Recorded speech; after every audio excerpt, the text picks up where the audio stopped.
मेरी शादी होने से पहले मेरी सास ने मुझे अपने साथ मेरी शादी का जोड़ा दिलाने बाजार लेकर गई। बाजार में अचानक मेरी तबीयत खराब हो गई और मैं वहीं पर बेहोश हो गई। मेरी सास मुझे हॉस्पिटल लेकर गई। डॉक्टर ने बताया कि मैं माँ बनने वाली हूँ। यह सुनकर मेरी सास मुझे आवारा बच्चलन कहने लगी और मुझसे रिश्ता तोड़कर अपने घर चली गई। मुझे नहीं पता था कि मेरे साथ ये सब किसने किया। मैं इस बच्चे को जन्म देने 9 महीने बाद जब बच्चे का जन्म देने का समय हुआ तो डॉक्टर ने पूछा कि इस बच्चे के पिता का क्या नाम है। यह सुनकर मेरे पैरों तले जमीन खिसक गई। अस्पताल के सबसे बड़े डॉक्टर ने कहा कि मैं हूँ इस बच्चे का पिता। मेरा नाम सीमा है। मेरे पिताजी हवाई अड्डे पर नौकरी करते थे। मुझे ऐसा लगता था कि मेरे जीवन में कभी कोई कठिनाई नहीं आ सकती। मेरे पिताजी सब संभाल लेंगे। जो लोग अच्छे पालन पोषण में पलते हैं, जीवन उनका इम्तिहान लेता है। मेरी माँ पिताजी से कहती थी कि लड़कियों को ज्यादा छूट ना दिया करो। अपनी लड़कियों से ज्यादा लाड़ प्यार करते हो, यह अपने ससुराल में कठिनाइयों का सामना कैसे करेंगी। लड़कियां ससुराल में जाकर अपना आत्मविश्वास खो देती हैं। जब तक मेरी बेटी अपने बाप के घर में है, तब तक इनको कोई डांट नहीं भी नहीं सकता, क्योंकि मुझे पता है मेरी बेटियों का नसीब बहुत अच्छा होगा। उस वक्त मैं 12वीं कक्षा में थी। भैया की शादी हो गई थी और भाभी के आने से घर में बहुत रौनक थी। उन्हीं दिनों हमारे मोहल्ले में एक लड़का आया था जिसके बारे में किसी को कुछ पता नहीं था। सुना था कि वह अपनी बहन की तलाश में आया है। उसने कपड़े बेचने की दुकान खोली थी। जब मैं स्कूल जाती तो वह मुझे देखकर और मुस्कुराता। मुझे बहुत गुस्सा आता। कई बार मैंने सोचा कि मैं इसकी शिकायत अपने पिताजी से करूंगी। फिर मैंने सोचा कि गरीब लड़का है, कौन सा मुझे कुछ कहता है। वक्त यूं ही बीता गया। लड़के को आए हुए 3 साल हो गए। मैं पढ़ाई में व्यस्त रहती। कुछ लोग उसको बहुत बुरा भला कहते और कुछ मोहल्ले वाले उसे निकालने को कह रहे हैं। इसी वजह से उसने अपनी दुकान नहीं खोली। मेरी बड़ी बहन प्रीति किसी लड़के को पसंद करती थी। मेरे पिताजी नहीं मान रहे थे क्योंकि वह लड़का अच्छा नहीं था। जब मेरी दीदी ने आत्महत्या करने की कोशिश की तो मेरे पिताजी ने मान गए। तभी मेरी माँ ने पिताजी से कहा कि मैं आपसे इसीलिए कहती थी कि आप अपनी बेटियों को ज्यादा लाड़ प्यार मत किया करिए। अगर आपका थोड़ा सा भी डर होता तो प्रीति ऐसा कभी नहीं करती। पिताजी बोले मैं सब इसके भले के लिए ही कर रहा हूँ। कल को वह लड़का इसको क्या खिलाएगा और क्या पिलाएगा। उसके तो घर वाले उसे रखना भी नहीं चाहते। कल को लड़के ने हमारी बेटी को छोड़ दिया तो हम क्या करेंगे। इसीलिए मैंने अब यह सोच लिया है कि अब मैं बड़े भाई साहब से बात करता हूँ। अब हम कब तक इंतजार करेंगे। बचपन से ही बच्चों के रिश्तों तय हैं। इस मुश्किल समय में अपने काम आते हैं। पिताजी भूल गए थे कि अब वह वक्त नहीं है जो मुश्किल वक्त में अपने काम आए। ऐसा ही हुआ। ताऊ जी ने इस रिश्ते से इनकार कर दिया था। उन्होंने कहा कि वह ऐसी जगह अपने बेटे का रिश्ता नहीं करना चाहते और रिश्ते वाली बात तो बहुत पुरानी हो चुकी है। पिताजी का मन टूट चुका था। अब वह चुपचाप रहने लगे थे। दीदी ने घर से भागने की धमकी दी तो पिताजी ने दीदी की शादी उस लड़के से कर दी जहां वह चाहती थी। प्रीति दीदी बहुत खुश थी।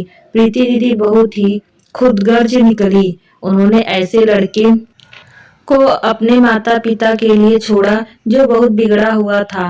पता नहीं प्रीति दीदी ने ऐसे लड़के को कैसे पसंद कर लिया।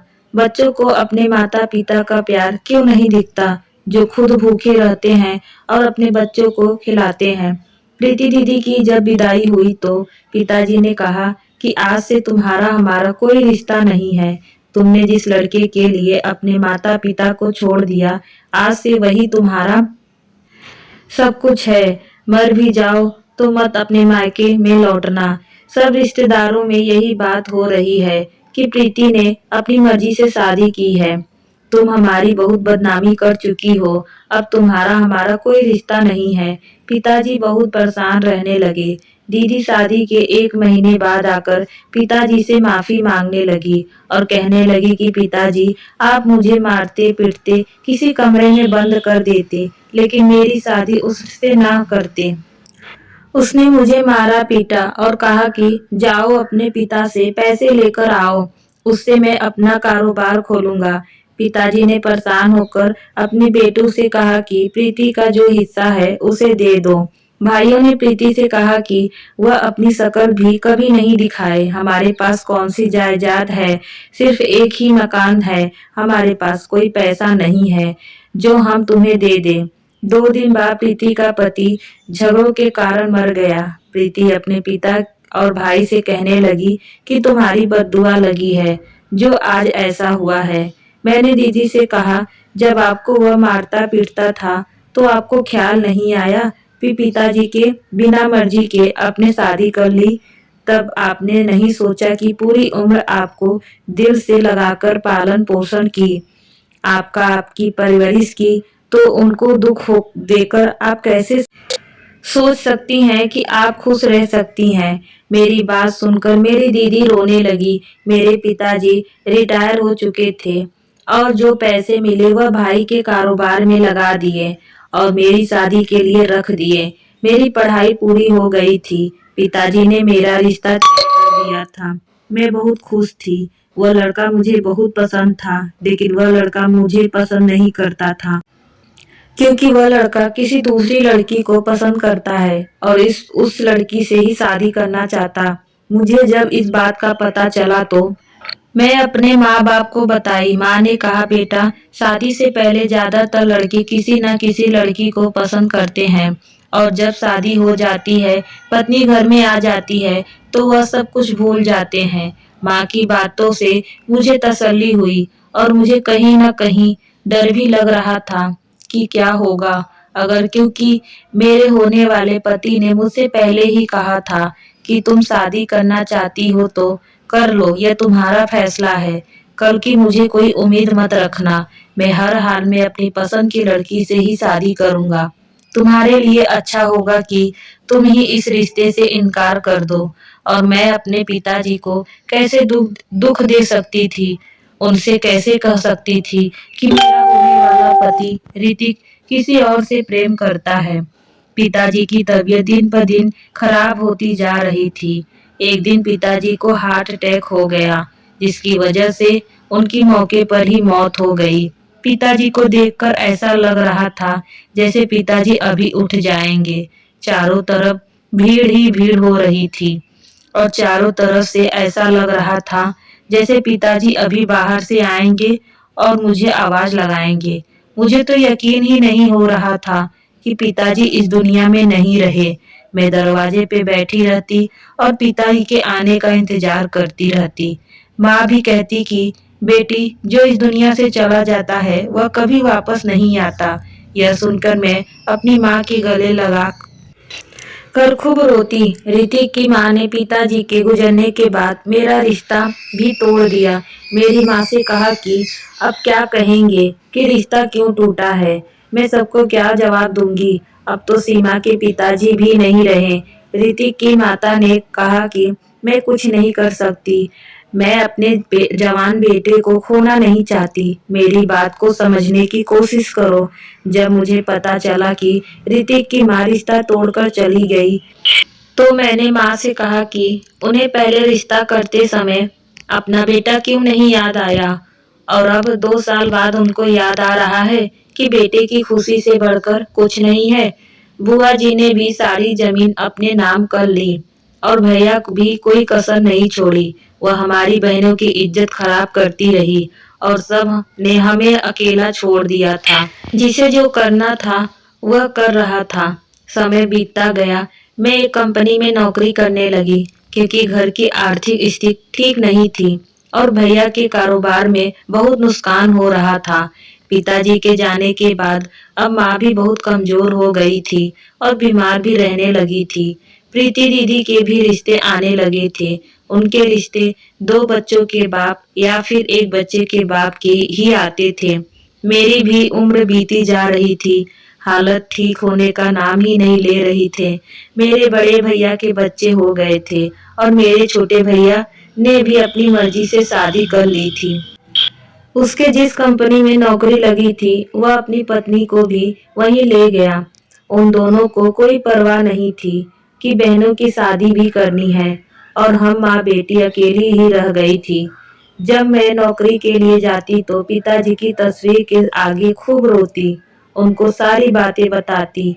एक दिन मेरी बुआ का बेटा अपने दोस्तों के साथ मेरे साथ बदतमीजी कर रहा था और मुझे धमकियां देने लगा कि मैं उससे शादी नहीं की तो वह मुझे किसी के सामने मुंह दिखाने के लायक नहीं छोड़ेगा। मैं बहुत डर गई थी। मैं यह सब बातें घर में नहीं बता सकती थी। एक दिन मेरी दीदी का बहुत अच्छा रिश्ता आया और माँ ने हाँ कर दी। दीदी शादी करना नहीं चाहती थी। माँ ने दीदी को बहुत समझाया, मेरे बाद तुम क्या करोगी, अभी तुम्हारी पूरी जिंदगी पड़ी है। माँ ने शादी का दिन पक्का कर दिया। भगवान का भला है कि इस बार दीदी को विवाह एक अच्छे लड़के से हो रहा था। भाभी को दीदी के विवाह का पता लगा तो उन्होंने कहा कि चलो अच्छा है, एक बोझ तो कम हुआ। यह सुनकर मुझे बिल्कुल अच्छा नहीं लगा। मैंने कहा हम बोझ कैसे हो सकते हैं, हम तो अपना कमाकर खर्चा खुद उठाते हैं। पिताजी ने जो पैसे मेरी शादी के लिए रखे थे वह भी भैया के खर्च कर दिए और मेरे मना करने पर भी माँ ने सारे पैसे भैया को दे दिए थे। और माँ ने जब भैया से दीदी के शादी के लिए पैसे मांगे तो भैया ने साफ साफ मना कर दिया और माँ चुपचाप अपने कमरे में आ गई। माँ कहती थी फिर रिश्ते कभी नहीं बदलते तो फिर अब क्यों बदल गए हैं। एक दिन मैं अपने काम पर से लौटकर घर आ रही थी तो कुछ लोगों ने मेरा अपहरण कर लिया और मेरा सब कुछ लूट कर मेरे घर के बाहर छोड़ दिया। मैं बहुत रोई। मैं अपनी माँ को सब कुछ बताई। माँ ने अपनी मौसी से कहकर मेरा रिश्ता कर दिया। मैंने कहा माँ तुम तो सब जानती हो फिर भी मेरा रिश्ता तय कर दिया। तो माँ ने कहा कि बेटा इसमें तुम्हारी कोई गलती नहीं है, तुम इसके बारे में किसी को मत बताना, यह बुरा सपना समझकर भूल जाओ। मैं नहीं जानती थी कि यह सब कुछ मेरे साथ किसने किया है। वह लोग चेहरे पर मास्क लगाए हुए थे। शादी से कुछ दिन पहले मैं अपनी सास के साथ अपनी शादी का जोड़ा खरीदने मार्केट गई थी तो अचानक मेरी तबीयत खराब हो गई और मैं चक्कर खाकर गिर गई। मेरी सास मुझे अस्पताल ले गई और डॉक्टर ने बताया कि मैं माँ बनने वाली हूँ। यह सुनकर मेरी सास ने खूब तमाशा किया और रिश्ता तोड़कर चली गई। मुझे पता नहीं था कि यह जुल्म मेरे साथ किसने किया है, क्योंकि उस दिन उन लोगों ने अपना मुंह मास्क से ढक रखा था। मेरी सास ने मुझे बदनाम कर दिया था। सब लोग मुझे आवारा बदचलन चरित्रहीन होने के ताने देते। मैं बहुत परेशान हो गई और मैं मरने की कोशिश की। फिर माँ ने समझाया कि समस्या से भागने नहीं चाहिए, उसका सामना करना चाहिए। भाई भाभी घर छोड़कर चले गए थे, वह दूसरी जगह रहने लगे थे। मैंने अब सोच लिया था मैं उन लोगों को सजा दिलवाऊंगी जिन्होंने मेरे साथ यह सब कुछ किया है। पहले मुझे इस बच्चे को जन्म देना चाहिए, फिर मैं उनसे बदला लूंगी। अब वही लड़का हमारे घर पर आने लगा था जिसने कपड़े की दुकान खोली थी। वह बार बार घर आता, कभी कुछ सामान देने तो कभी कुछ लेने। मोहल्ले वाले ने यह लगता है कि मैं शादी कर ली है और वह मुझे माँ बनाकर चला गया है। और जब मेरी डिलीवरी का समय आया तो वह दुकान वाला लड़का भी हमारे साथ हॉस्पिटल आया। डॉक्टर ने कहा कि इस बच्चे का पिता कौन है, तो उस लड़के ने आगे बढ़कर कहा कि मैं हूँ। यह सुनकर हमारे सर पर आसमान टूट पड़ा। मेरी माँ उसे मारने पीटने लगी और गाली गलौज करने लगी। वह लड़का सब कुछ सुनता रहा। मेरी माँ ने उसके साथ मेरी शादी कर दी। जैसे ही मेरा बच्चा हुआ वह लड़का हम दोनों को अपने घर ले गया। मैं उसका मकान देखकर हैरान रह गई। उस घर में एक बूढ़ी औरत थी। जब मैं उस बूढ़ी औरत के पास गई तो वह मेरी कंपनी की मालकिन निकली। जैसे वह मुझसे मिलने आई, मैं एकदम से दूर हो गई। मुझे खुद से भी नफरत होने लगी और मैं सोच लिया कि मैं उनके बच्चे को देकर यहाँ से दूर चली जाऊंगी। यह लोग मेरे साथ ऐसा कैसे करके खुश रह सकते हैं? इन लोगों ने मुझे मेरे घर वाले की नजरों में गिरा दिया। मेरे पति का नाम कुणाल था। कुणाल मुझे बहुत प्यार करता और उसकी दादी अपने पोते से बहुत प्यार करती। लेकिन सच तो यह था कि मैं अपने पति से बहुत नफरत करती थी। एक दिन मैंने कुणाल से कहा कि मैं तुमसे डिवोर्स लेना चाहती हूँ। मैं तुम जैसे घटिया आदमी के साथ नहीं रहना चाहती। कुणाल ने कहा कि मैं तुमसे बहुत प्यार करता हूँ और पिछले 5 साल से मैं तुम्हें प्यार करता रहा हूँ। मैं गलत नहीं हूँ। तो मैंने उससे कहा कि तुम एक नाजायज बेटे हो। तुम जैसा आदमी मैं इस दुनिया में नहीं देखा। यह सुनकर कुणाल को बहुत गुस्सा आया और कुणाल मेरे गाल पर एक थप्पड़ मार कर कमरे से बाहर चला गया। यह सब बातें कुणाल की माँ ने सुन ली और वह मेरे पास आई और कहा कि मेरे बेटे ने तुम्हारे साथ कुछ नहीं किया है, उसने तो खुद तुम्हारी इज्जत बचाई है। यह लो तुम्हारी मेडिकल रिपोर्ट, इसमें तुम्हारा मुजरिम का नाम लिखा है। तुम्हें दुनिया के तानों से बचाया है। मेरे बेटे ने तुम्हारे नाजायज बेटे को अपना नाम दिया है। मेरा बेटा होते हुए भी आज तक न जाने सुनता आया है। मैं 2 भाइयों की इकलौती बहन हूँ। मैं बहुत मालदार घर से हूँ। मैं यूनिवर्सिटी में पढ़ती थी। वहाँ मुझे एक लड़के से प्यार हो गया। उस लड़के ने मुझे बहुत समझाया पर मैं नहीं मानी। मैं अपनी जिद पर अड़ी रही। मेरे कहने पर वह लड़का अपनी माँ के साथ मेरे घर पर आया और मेरे पिताजी ने उसका बहुत अपमान किया और इनकार कर दिया, पर मैं अपनी जिद पर अड़ी रही और अपने परिवार को छोड़कर अपने प्रेमी के साथ भागकर शादी कर ली और हम एक दूसरे के साथ बहुत खुश रहने लगे थे। हमें साथ रहते काफी समय बीत गया था। उधर मेरे मायके वाले अपने हमें पागलों की तरह ढूंढ रहे थे। एक दिन अचानक मेरे परिवार ने हमें देख लिया और मेरे पति को पकड़कर मारने लगे और मेरी आंखों के सामने मेरे पति को इतना मारा कि वह वहीं पर तड़प तड़प कर मर गया। एक पत्नी के लिए उसका पति ही सब कुछ होता है। मैं पेट से थी। मेरे परिवार वाले मेरे बच्चे को भी मारने वाले थे। मैंने अपने बेटे को अपनी सहेली के पास छोड़ दिया। मौसी के पास रहता था। मैं छुपाते छुपाते अपने बेटे से मिलने जाती थी। समय बीतता गया और मेरा बेटा 15 साल का हो गया। एक दिन मेरी सहेली भी मर गई। फिर मेरे बेटे को सारी सच्चाई पता चल गई। यह सब सुनकर वह कहीं चला गया और मैं उसे इधर उधर ढूंढती फिरती रही। 6 साल के बाद जब तुम मेरी कंपनी में जॉब करने आई तो कुणाल तुम्हारे पीछे आता था। वह मुझे देखकर वहां से चला गया। मेरा बेटा तुम्हारी वजह से मुझे मिला है। जिस दिन तुम्हारा अपहरण हुआ था उस दिन उस पर से पता चला गया था। वो भाग भाग कर मेरे पास आया और मुझे मदद मांगने लगा। कुणाल ने उन लोगों को जिंदा नहीं छोड़ा, उनको सजा देता। तुम्हारा मुजरिम कोई और नहीं, तुम्हारी बुआ का बेटा था। अपनी सास के मुंह से सारी सच्चाई सुनकर मैं उनसे माफी मांगने लगी और उनके पैरों में बैठकर भीख मांगने लगी कि वह मुझे माफ कर दे। मेरी सास ने बहुत अच्छी औरत थी। उन्होंने सब कुछ जानते हुए भी मुझे अपने घर की बहू बनाया। फिर जब शाम को कुणाल घर वापस आया तो मैं कुणाल से माफी मांगने लगी और कुणाल ने मुझे माफ कर दिया और अपने सीने से लगा लिया। आज मैं अपने बेटे के साथ और कुणाल के साथ अपनी जिंदगी में बहुत खुश हूँ। हम लोग एक साथ हंसी खुशी जिंदगी गुजार रहे हैं। दोस्तों, उम्मीद करती हूँ आपको हमारी कहानी पसंद आई होगी। कहानी पसंद आई है तो वीडियो को लाइक करें, चैनल पर नए हो तो चैनल को सब्सक्राइब करें और हाँ, नोटिफिकेशन को बिल्कुल जरूर दबाएं ताकि अगली अपडेट सबसे पहले आपको मिले। धन्यवाद।